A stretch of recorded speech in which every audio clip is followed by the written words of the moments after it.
today we are going to talk about reflective practice through reflective writing.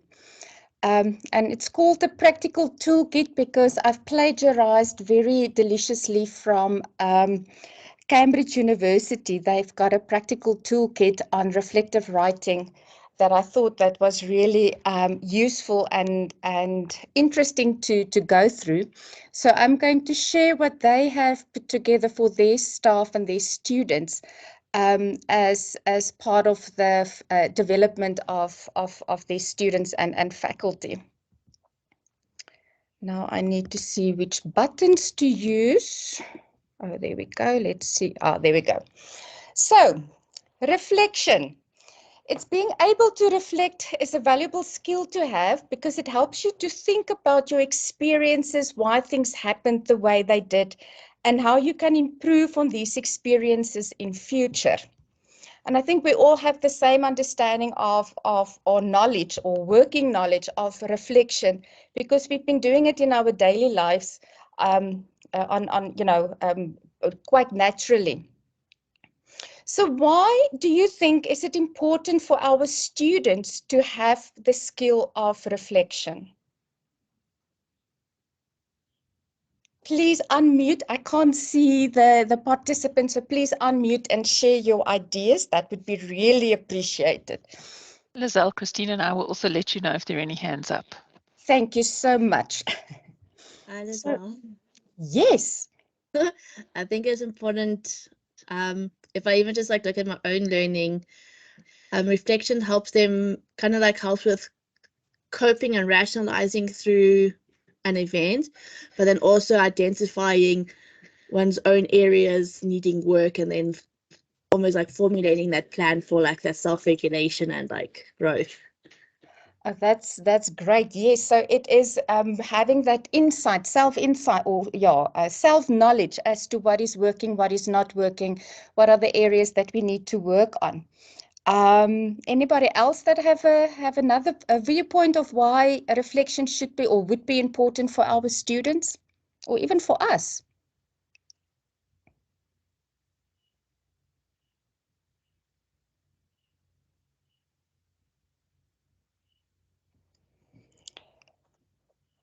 So, yeah, reflection is a way for us to learn from real life experiences.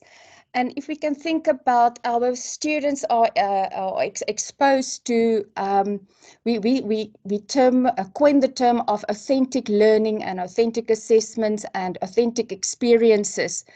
But therefore, we should then include reflection into our learning or teach our students how to reflect to make sense of the real world and think about how they can engage with patients and with their learning in a different way. So moving on, thinking about definitions, Donald Shawn has given the definition of reflective practice is the ability to reflect on one's actions so as to engage in a process of continuous learning. So we know what reflecting is, or reflection is, but what is reflective practice then?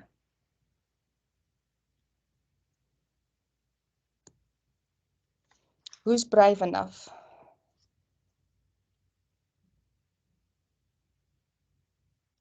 I'll go again. Or Stuart, you can go. I was just unmuted. Yeah, no, I can. So I think reflective practice is a lot about taking time to stop in the work that you do to think about whether you are what you're doing is best practice, where there's ways you could be doing it better, if you're developing and enhancing the ways that you engaging with whatever you're doing. So I think reflective practice is a lot about building reflection into whatever you do on a day-to-day basis to make sure that you're not missing opportunities to continue to grow and improve whatever it is that you're doing. Stuart, I think you must come and do the presentation because you are, that's a very nice way of putting it. It's becoming a habit, or we're doing it automatically. Anybody else that want to share what they think reflective practice is?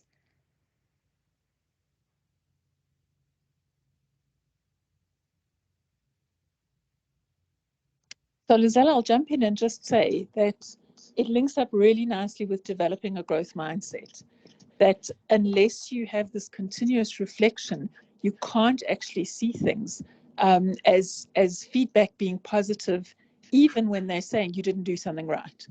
And so building it into the idea of reflecting so that your worldview can change, I think is important, because otherwise you can reflect and get miserable and depressed. So, so I think guided reflection. That is so true. So it also then speaks to, should reflection only be on the negative experiences, or should we also reflect on the positive things?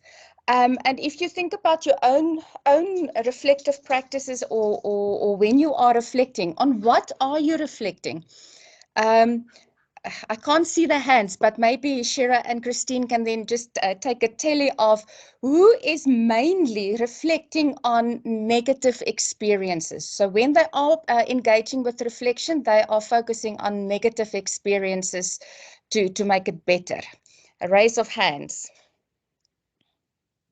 Yeah, personally, I think it should be an ongoing day-to-day thing, and not targeting whether it was a positive or negative. You know, it should be a situation where on a continuous basis, one reflects on, you know, how things were done, you know, the process and the outcome of that. And then, because then that will also determine whether it was positive or negative. And then you identify what didn't go well, what went well. I'm not sure if I'm on the right track. Yes, you're on the right track. So you are actually telling what I was supposed to be saying. But let's see, there was about 4 or 5 that were saying that they are focusing more on the negative. They're reflecting easier or more on the negative. Mervyn, I saw your hand was up.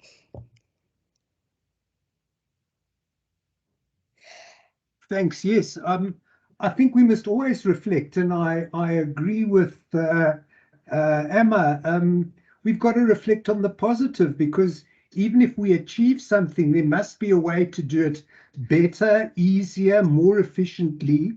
So absolutely, reflection is part of a whole growth process, and one mustn't limit oneself to only analyzing what went wrong. Thank you.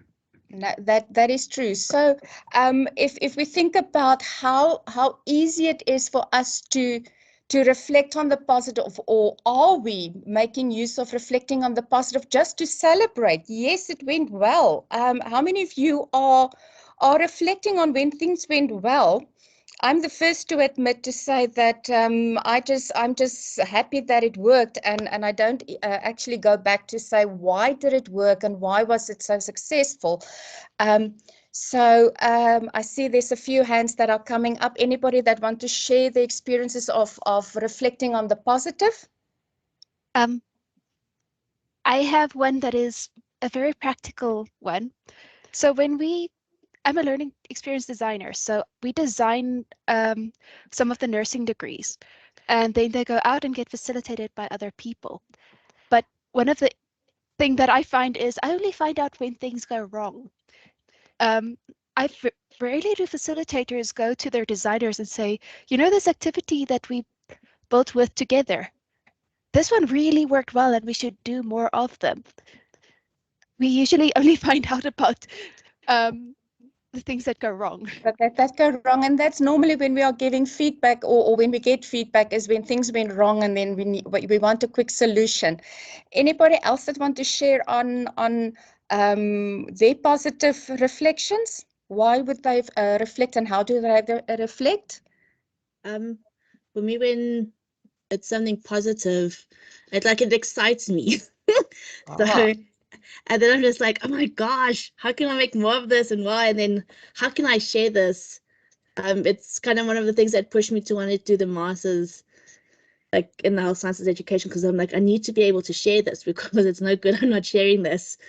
So I do reflect on like trying to figure out how I can research it to make sense of why it's working, and so that I can spread it more, if that makes sense.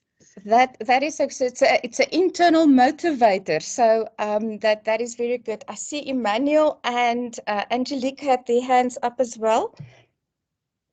All right, Lizelle. So this is from a student's voice. I remember a student having gone through CPR, learning everything about CPR, and luckily the student got a patient in the ED, and the CPR was actually successful.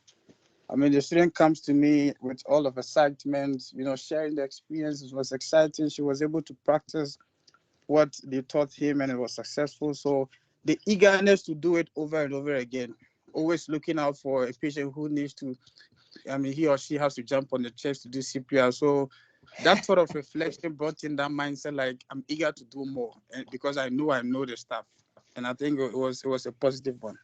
That's great. Yes, so they are reflecting on a positive experience. It worked out well in the end, so they could think, okay, I can do this more. That's great. Angelique? Hi.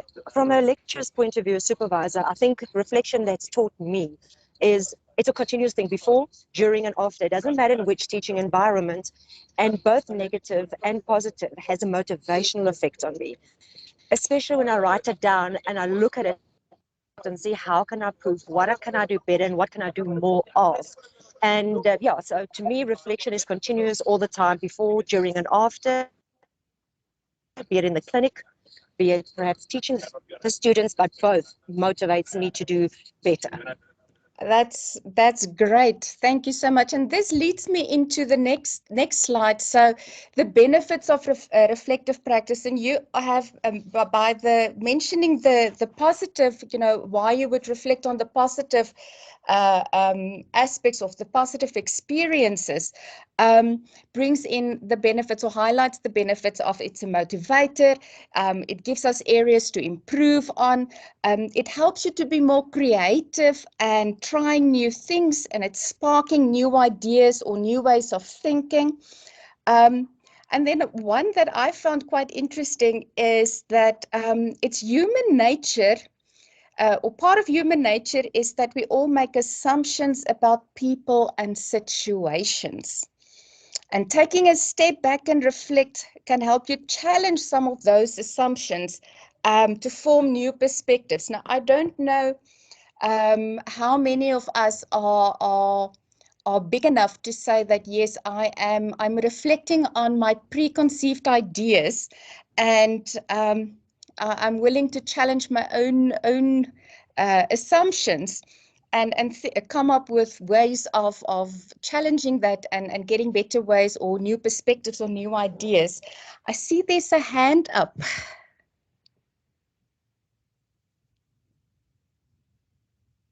Angelique? No, sorry, this hand doesn't want to go down. It's an old hand. It's an old hand. Sorry. Not a problem. Is there other benefits that you can think of that that you can think for yourself or for your students?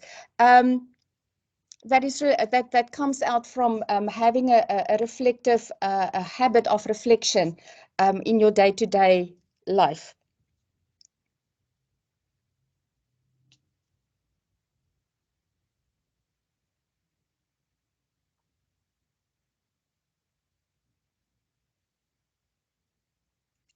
Okay. So yes. Sorry, Liza, can you please repeat that question? I got a bit of a connection hiccup. Sorry. No, I was saying, is there any other benefits that you can think of that can be linked to if you have a reflective practice or the habit of reflecting? What could be the benefits? Not right now, not on the spot. Okay, not a problem. So, Yeah, I think you're looking at what happened, yeah. why, did that happen? What was supposed to happen? And what is it that we were supposed to do? We're doing bedside assessment in the wards. And one of the things that I've observed that it's not a structured thing. When we come back from the wards, we sort of reflect on, this went very well, and maybe next time we should, adopt that strategy or, discontinuing doing whatever. So yeah, it's basically looking at what, it gives you an opportunity of looking at what happened and actually what was happening in that situation. Yeah, it gives you an opportunity to analyze. That's great. Thank you, Maud. So it brings us to when we are having to teach our students how to reflect, because I think we've been through the mill a few times and we've been forced into thinking and giving feedback and analyzing, and you link it to quality assurance as to we are reviewing things. It comes naturally to most of us. I'm not saying to all of us, and we might not do it as often as we would like to. But how would we teach our students how to reflect? And there's some processes and models that we can use, and we can start telling them to consider questions. So and you will see some of them are that we are used at the end of our lessons or at the end of our courses or sessions with our students. We would ask them, so what did you learn? Think about what you need to learn more about, what was easy, what was difficult, especially in our clinical. I think the reflection comes easier with clinical teaching. But the question that I'm posing to you that you need to think about or having in the back of your mind, how are we teaching our students and how do we create opportunities for our students to reflect? And how can we harness the tool of reflection in our teaching to stimulate learning for our students? So there's a few models of reflection, and Maud has touched on some of them, and Mervyn has also mentioned one or two of them. Jasper has produced the ERA cycle, which is literally saying that the student need to describe the experience, then they reflect on what happened and why it happened, and then think about what actions can be taken to correct the action. So it's literally more on the negatives, so what went wrong, what went well, kind of thing. So it's basically answering the questions of the previous slide, and then come up with an action plan. Driscoll, on the other hand, has based his model on the what's questions. So it began by analyzing the experience by asking the question, what happened? And then go to so what. So now that it happened, so what? How does it make me feel? What is the impact on me? So what? And then the next step is then also moving forward. Now what? What am I going to do moving forward? And I'm sure all of you are familiar with this experience or these two models. I'm not going to go into the Kolb model, that is the more educational one, but then the Gibbs reflective cycle is one of the more complex models of reflection, having multiple stages to guide the student on how to reflect more in depth. So it starts off by saying, give a full description of the experience. So provide a description of the experience. And it sounds easy and straightforward, but it's not as easy for people to really say or put in words as to what happened. So we start off by saying, what did you see? What happened? Give the overview. Feelings, how did it make you feel? What was your feelings during, before, and after? So so that they can start making relations between was maybe my feelings or my anticipation, did it contribute to what happened? Evaluation is thinking about why did it happen? Why did it take the process? Why was the process followed the way that it, or the steps in the experience? Why did it happen the way that it happened?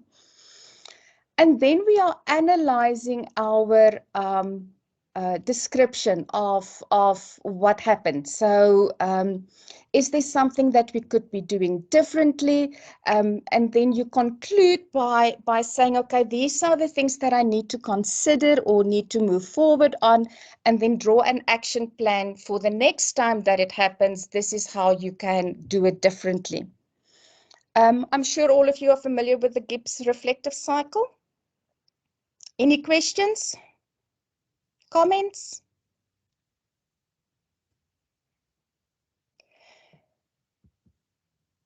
So why would we want to use reflective practice models? So there are some pros and cons, and I'm going to ask you from a personal perspective, if you have to teach your students how to reflect or embed it in your teaching, what are the positives that you think would you gain from using a reflective model in your teaching and learning?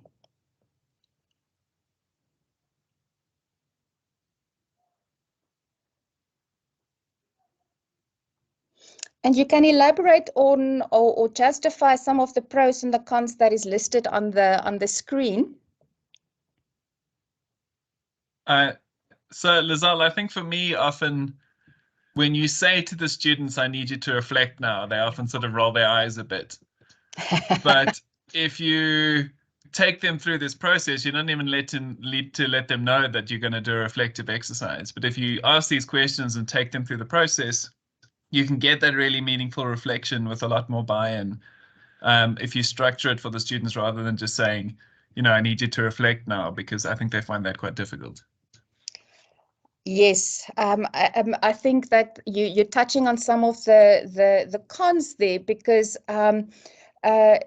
especially if we just give it to them to say, okay, now please reflect on the experience, they might not know where to start, and then because they are uncertain as to they don't know what to expect, they might not be able to go into depth, which is a pro for having a model, because it allows them to explore the experience from all angles and really go into depth. And it's interesting that you mentioned that, because some of our lecturers, when we say have a reflective exercise in your teaching and learning, they would say, but the students are giving superficial responses. And it's maybe because we don't have a model to guide them through the process, or we haven't taught them what reflection means or how you should reflect in our teaching or in the session. Thank you, Stuart. Anybody else? I just wanted to add to that. Thank you very much on part. I think this does give that outline of how, because so in the beginning of the year, when I have my 4th year students, I give them like a small like reflection exercise, and then I get this week marked very quickly so I can already start picking up. Good 80% of the class does not know how to reflect, and then I work with them to try and develop that skill, and by the time they get to their 3rd reflection, we've already developed that. But it's so difficult. Well, it's always been like so difficult to actually teach them how to reflect. And then when I started using one of the models, it's like now I can actually use the words to say exactly what it is about reflection, you know, like what they need to work on. So I actually started using that Griffiths University, that their scale of effective learning, to try and help students like understand like what the difference is between like where they were and where they actually need to get with their reflection. But I've just recently done a project on reflection models where I like learned about the models. I'm like, that makes it so much easier to explain. Absolutely, the effective domain is very higher grade. Even I don't always understand what I'm supposed to be doing or saying in that sessions. So yeah, so the reflective models have got a place, and it's a good starting point to get to start getting familiar with the process of reflection. But we need to also tell the students that every model is not suitable for every situation. So you need to be adapting, and you need to find your own voice and what is comfortable for you, because it's an individual thing. It's not a one size fits all. And the benefit of using a model is the student will know when the process is complete, but we know that reflection is actually a continuous process. It's not it doesn't really have a beginning and an end unless you take a snapshot out of that.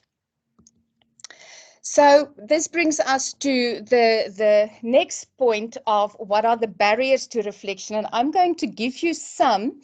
And I want you to think about and give your comments on if you've experienced that, or if that is part of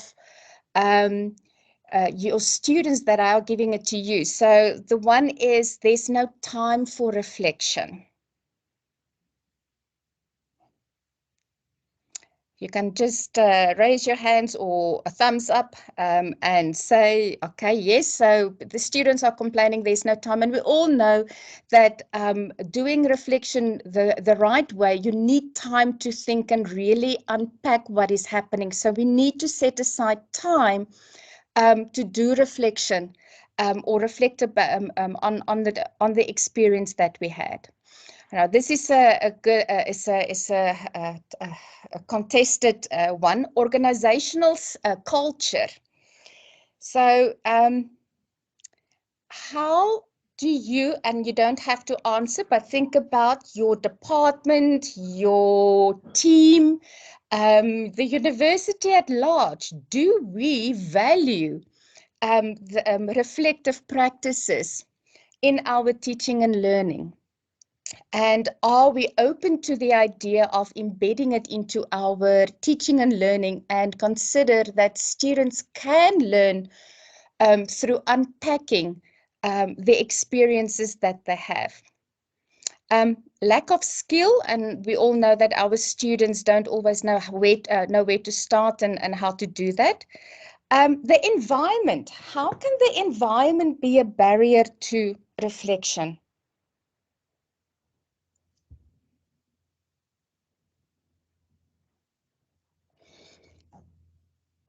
Who likes? Oh, yes, Anna, please go ahead. I may not understand this, but I find if there's a general, because if I look at my students, their timetables are so jam-packed. There isn't time for them to actually just process and reflect. And then I'll try and have now the reflections in my course. But if there's not that culture of adopting a reflection within that environment, like of your department, like I've been finding it's created a bit more difficulty to actually get reflection in. So that speaks to the organizational culture, and that's true. It's how we teach and what we teach that speaks to that. How many of you like to have a quiet space? And when you are thinking, you want quiet, peace and quiet, and maybe have some background music that stimulates your thinking? Yes, Anay, thank you. And then there's other people like me. I want white noise. I want people talking and buzzing and whatever, because then I can focus on what I need to think about. I don't want peace and quiet. So people need different environments to reflect in, and obviously we can't accommodate all every student's needs, but we need to say to them, or we need to provide the opportunity to say that you need to reflect on this, and then provide some feedback. So I just want to jump in there and say that if we're using reflection in our teaching, then obviously we're needing to give feedback so the students can kind of complete the cycle and reflect further. But sometimes you want to give individual feedback, and if the student doesn't want the whole class to hear what's happening, or you don't want the whole class to hear. And so I think in terms of our organizational culture, we don't make those spaces. So say somebody finishes, those long dental clinical afternoons where they see 5 patients, and you want to debrief the student after that. There's no real space for you to go. And I think that we need to be sensitive to the fact that not all students like to be debriefed in the same area. Therefore, they're not able to reflect all at the same time in the same kind of area, which is I think what you're getting to with your different ways of what stimulates you to reflect. Thank you, Shira. That is very true. So we need to accommodate our students and think about the sensitivity of the reflection and the feedback that because that is linked if we want the student to have a positive experience. Otherwise, if they've got a negative experience of reflection, they might not engage in it, and that speaks to the motivation, lack of time, lack of support, impacts on our ability to reflect. And if we are not reflecting with insight and gaining that emotional intelligence, in the end, it's going to be a useless or a futile exercise, and the students will not engage in it. So one of the biggest barriers that Cambridge University have listed is yourself. So me, myself, and I are the biggest barrier to reflection, because it all depends on how you view, and it speaks again to your previous experiences with reflection and what the outcomes was or the response to that, that can have a negative impact. Is there any other barriers that you think that can impact reflection and how students will engage with it? Yes, Robin. Yeah, first of all, sorry if you hear some funny noises in the background. I'm sitting by the pool and it's backwashing. I think that for me, what I found is that if the exercises of reflection are the same per year, the students tend to do a copy and paste from someone from the previous year.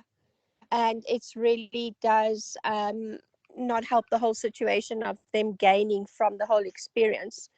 And, you know, sometimes they just are, as Anne said, they're a bit rushed just to get the activity over, especially if it's not for marks and rather just a DP. So that's the one thing that I found with some of the students and the comments that I've got, say, from the GMP students. But then when I included into, for example, like the honors students, when they're writing their lab books and they've done an experiment, and to try and get in a reflection there, I find that they can see the positive, that to see how they can improve themselves with the next experiment or the next task that they have to do. So yeah, thanks.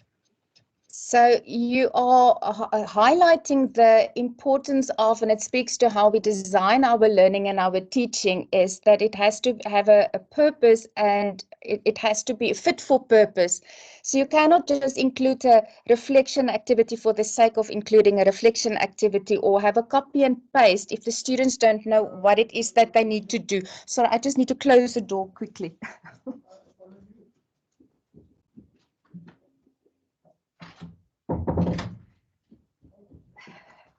Sorry about that.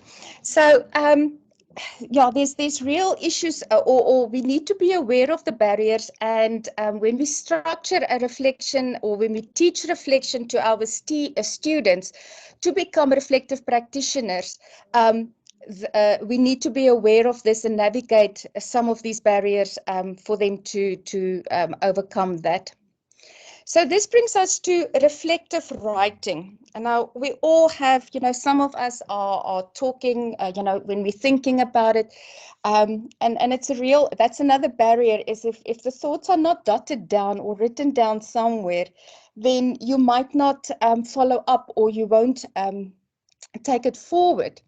So do you worry, or are you worried about being unable to write reflectively? And I think it comes out in all your feedback that you've given through this afternoon, that we are worried that our students don't have the ability, or think they are unable to write reflectively. But there's good news. We do it more than we think. Well, we know that we do it more than we think, and we know that our students are doing it, although they are not aware, although it might not be structured, because it's embedded in every task of our day. If somebody is walking in front of you, just thinking of why did you do that, it's a reflection. You're thinking as to why would this person do something that you've done, what they've done. So writing reflectively involves critical analysis or analyzing the experience and then recording how it has impacted you, and then you have to plan what you're going to do next or what you're going to do with the new knowledge that you've got. And the key to reflective writing is to be analytical rather than descriptive. And I think that's maybe one of the mistakes that we make when we give tasks to our students to write reflectively, is that they go immediately into describing the event instead of analyzing what has happened. I don't know if you agree with me and if you are on the same page. Are we all happy? Okay. Yeah, I'm okay with that, but then feel that the descriptive part also has got a place. That's where they should start, and then they should be, helped to move on and not camp on the descriptive part of it. Yeah. No, absolutely. I mean, all the models that we had is started off with describing the experience, but we need to take them beyond just the description.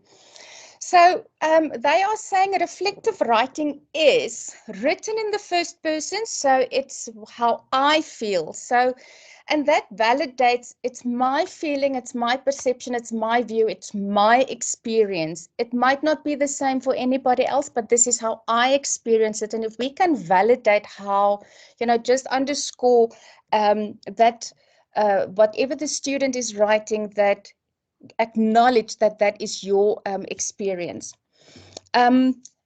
Reflective writing is free-flowing, it's analytical, it's subjective, it's a tool to challenge assumptions and a time investment. Okay, so they say time investment because we know that if you are coming up with, if you analyze the experience in depth and come up with actions to take, then it was time well spent. However, reflective writing is not my perception of how you experience something, so it's not written in the third person. It only sticks to descriptive, so it's only describing what is known by everybody. It doesn't involve any analysis. It's usually a response on what the person thinks you as the reader would want to know or want to read. It's very objective. And the tool ignore assumptions, so it is making bold statements or blanket statements, and there's no real actions that comes out of that. So it's seen as a waste of time. Now, I'm willing to be challenged on this, but this is just in a nutshell what reflective writing is. And there are some different ways of reflective writing, and we are going to now go into a practical session for the last 40 minutes. So the first type of reflection writing is free writing. So I'm going to show you two images, and I want you to write for about, let's make it 2 minutes. So have a pen and paper, a pen and paper next to you. Don't worry about sentence structure, grammar, or spelling, or what. Nobody else is going to read it other than you.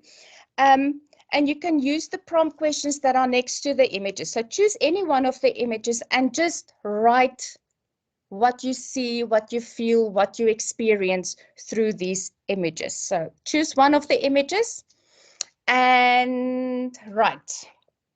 I'm going to give you 2 minutes to write as much as you can about the image.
Okay, that was 2 minutes. Did you write a lot? Did you write a little? Who wants to comment on what's happening on the piece of paper?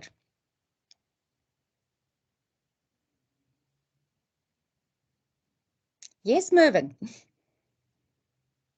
I'm always brave. Do you want me to discuss the image? No, just your while you were writing, if you look at your piece of paper, did you write a lot? Did it surprise you as to how much you could write? No, I always write in point form, so a point stimulates a whole series of thoughts. So if I'll just give you an example, the left-hand one, the top left-hand one, Yes. for me, what could be happening is that this is a busy shopping mall and people are actually getting on with their lives. So I wrote busy shopping, but in my head, I've already expanded a whole lot of things. Does that answer the question? Yes, that answered the question. So for you, you are already skilled in the task of shorthand writing, but you know exactly what you want to say. But this is a good exercise for that you can give to students. If you think about it, give them an image. It can be of a ward setting, of a patient, of anything, and ask them to write what they are seeing, and you can give them prompts. Because that's the initial writing. The next step would be then to go back and refine, add more thoughts, add more points. But this is a starting point. Anybody else that want to share as to if they were surprised as to how much they could have written in 2 minutes? About a random image?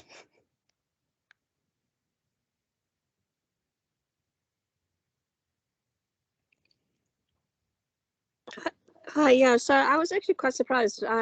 And as Mervyn, I guess it was short, small sentences to start off with, and then really to go back and just flesh it out is really where my mind works as well. But yeah, it actually does stimulate quite a lot of different thoughts, you know, looking at everything and trying to also gain, put in, you know, from previous experiences and to see how you felt within that situation and how you like sort of handled it and felt. So I think it actually would be a lovely exercise for the students.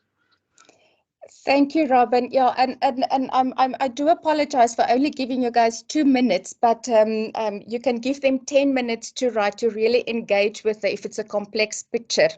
But yeah, that was a starting point. So the next activity, I want you to look at the image. And this is another way or another method of instilling free writing in our students. So I'm going to read a passage to you. I could have played a video, but the lady who spoke is English is very difficult. Not that mine is much better, but anyway. So I want you to look at the image. And then I'm going to ask you some reflective prompt questions to follow, and you can just jot down some of the answers or some of the thoughts that came up with you. Okay, so while looking at the image, you are in a busy cafe.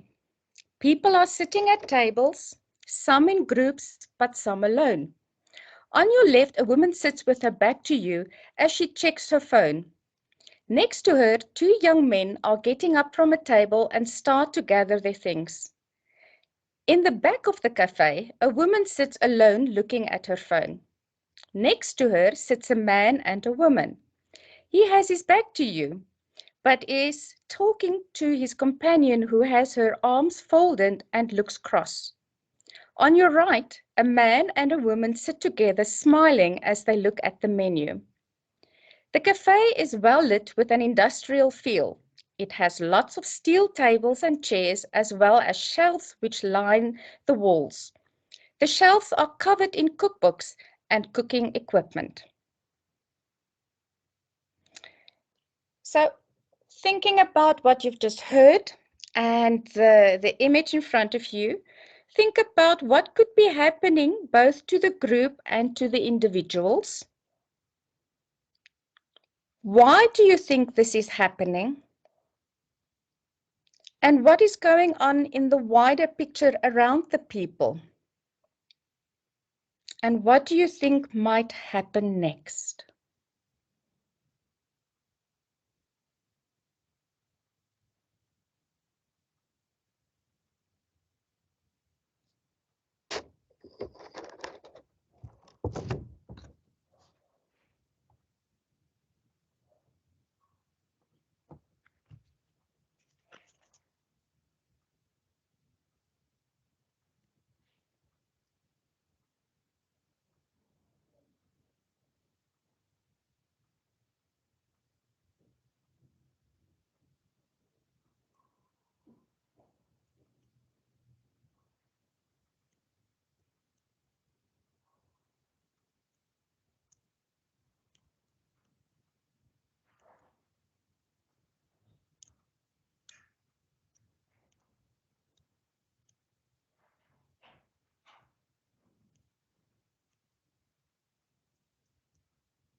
I'm going to pause us there, and I'm going to ask you to think about these two activities that we've just done. How do you think we can use free writing reflection in our teaching practices? How can we use this with our students? Some ideas.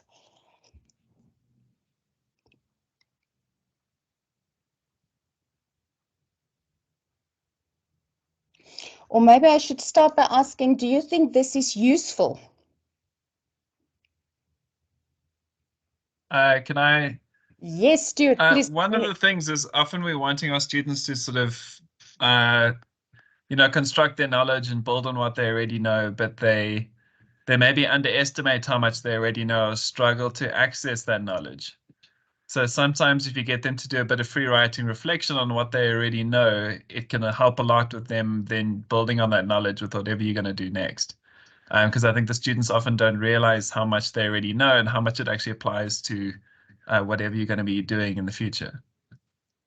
So, Stuart, I want to add on to that so instead of saying to them, write what you think you know, is if you can find the image on the topic or even a sound bite on the topic or a video clip or anything, and ask them to free write on that and then unpack it further.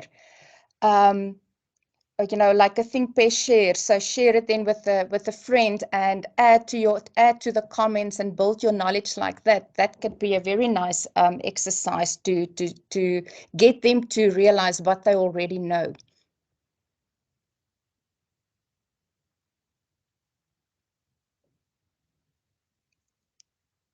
Anybody else that has got an idea? Can we adapt this in the clinical setting?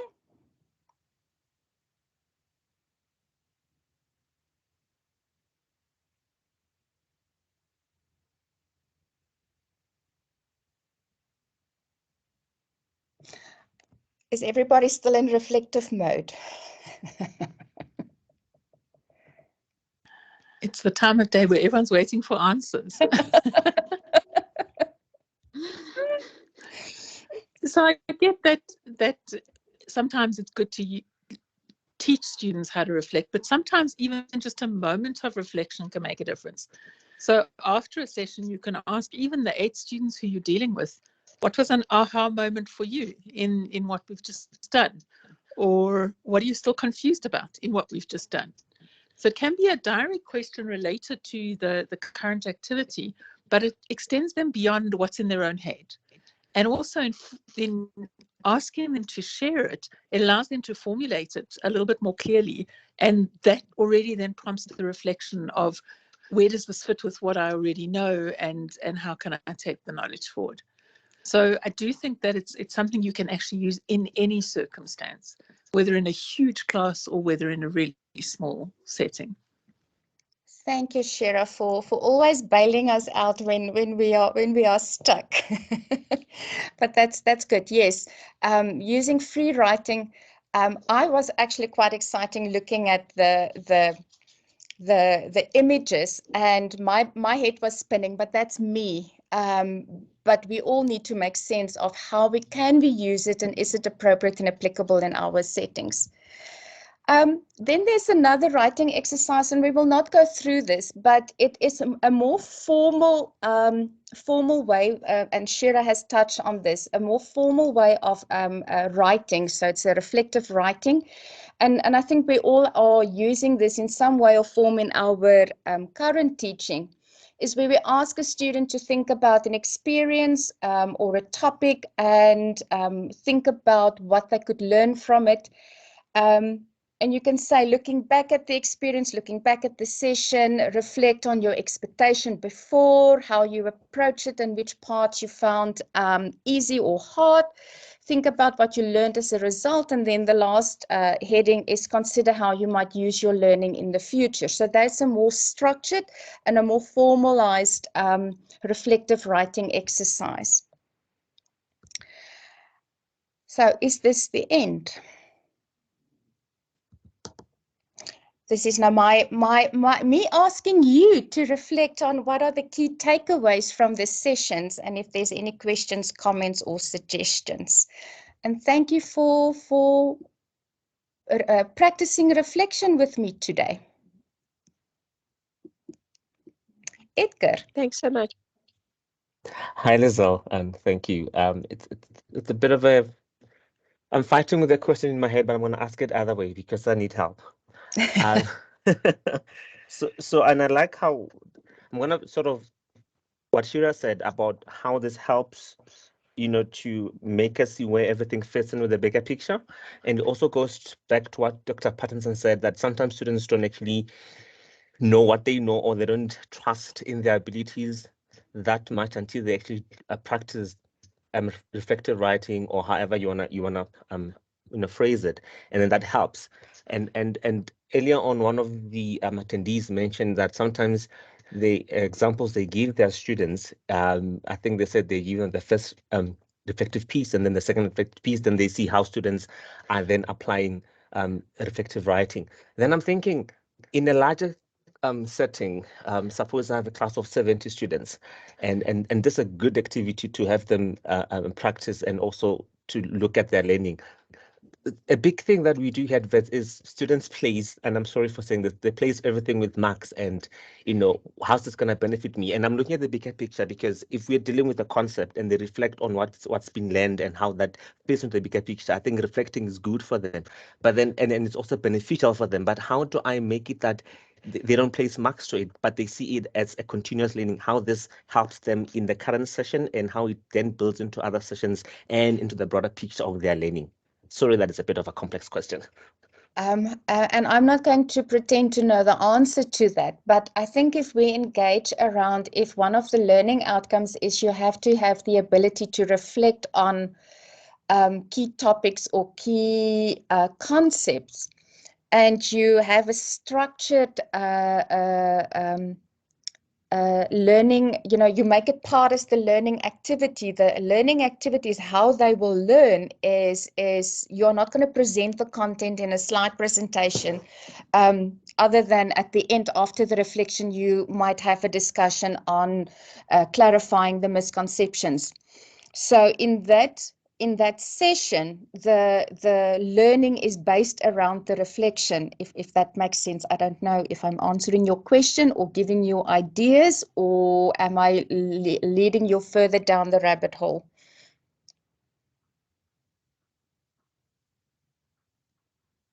You're giving me ideas. Thank you. Okay. Angelique? Hi, Lizelle. It's just a bit of a comment. Me doing obviously research at the moment on reflection, and focusing actually on the educators. And I've found that the actual educators are not role modeling reflection and don't have a set standard or a a model that they actually use. So obviously, if they don't take it seriously, research says you can teach the students, but if the actual supervisors and lecturers don't know how to really reflect, it doesn't come across as being something that is taken seriously, and then they don't take it seriously. So that is what I've found in our department while doing my research. I just wanted to put it out there and say that is something that I think we need to look at and start by understanding the lecturers, who knows how to actually reflect, and then role modeling it before we actually even decide to teach it to students. Thank you, Angelique. And it speaks again back to the barriers to reflection, the organizational culture. What do we value and how do we model it? So thank you for sharing and putting it out there, because that's a reality. We've got the assumption that we know, but I must admit, I like to have the questions at the end of the session, but once this is done, I need to now go and sit and say what worked well during the session and what do I need to change. So yeah, we actually have to embrace reflective practice more intensely. Thank you. Anybody else who wants to share? Then I'm saying thank you so much for attending and staying and not disappearing halfway through the session. I really appreciate your participation and willingness to engage with reflective practice. And I hope that some of these activities you will be able to start using on a small scale in your own teaching and learning. Have a good afternoon, everybody.